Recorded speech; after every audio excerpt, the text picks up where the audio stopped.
So, ever have one of those mornings where you pretty much planned everything out? You woke up, this is how it's going to go. I'm looking at my calendar with things I need to get done. Bam, bam, bam. I got to have all this knocked out. I'm looking at my timing. Um, I try and operate by somewhat of a schedule. I have Bree that runs my calendar, and I just operate by what the calendar says. But then there's twists thrown into it, right? Now this shows up and this shows up, and other things needed to be done that you weren't aware of. And well, damn it, you got to fit it in, right? So there's also, we have the things that we need to accomplish every day just to make sure that we are on track. There's certain things you just do every single, at least there is that I do, right? There's certain things that I make sure are done before I start my workday. But because of new things, it's a bit derailed, that stuff being thrown in, you have to try and fit it in there and not allow the frustration to boil up. There's a way, you've got to find a way to just be grateful for that you have the capacity to handle it, right? That it's amazing what gratitude does. Because this could easily have spun out of control this morning and just boiled up into pretty significant frustration. But allowing myself to focus on one thing at a time. Grateful I have the capacity to do that. Grateful I wake up early, 4:30 every day, practically. There's been a few, maybe 5 days in the last 10 years, right, that I missed that time. Maybe more, I don't know, but very, very little.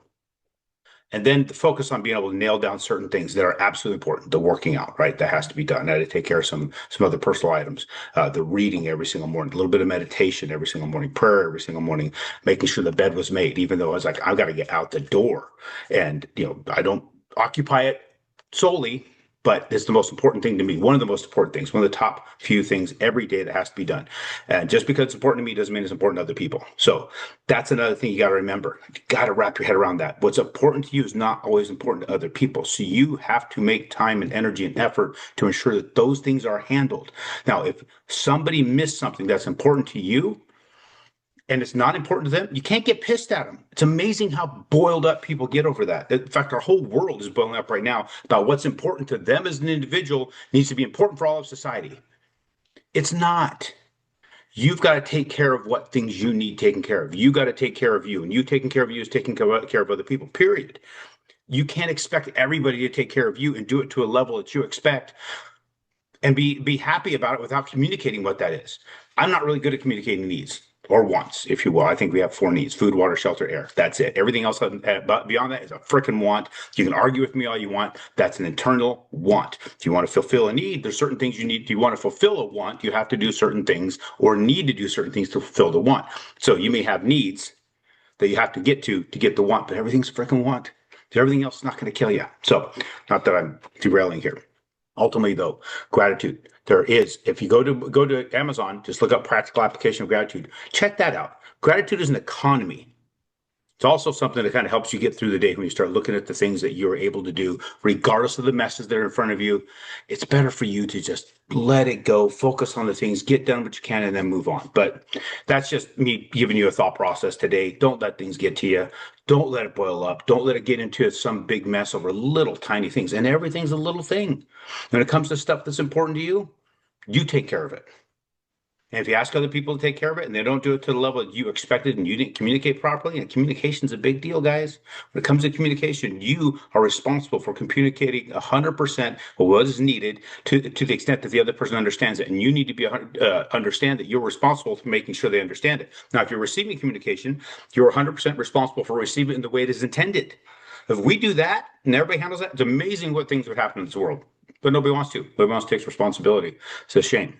Damn shame. So let's talk about the market right now. We've got this week, and it was June 10th, by the way, is where we are. It was Tuesday. Wholesale inventories came out yesterday, and we did go up a bit. So we had a little bit of an increase in the inventories.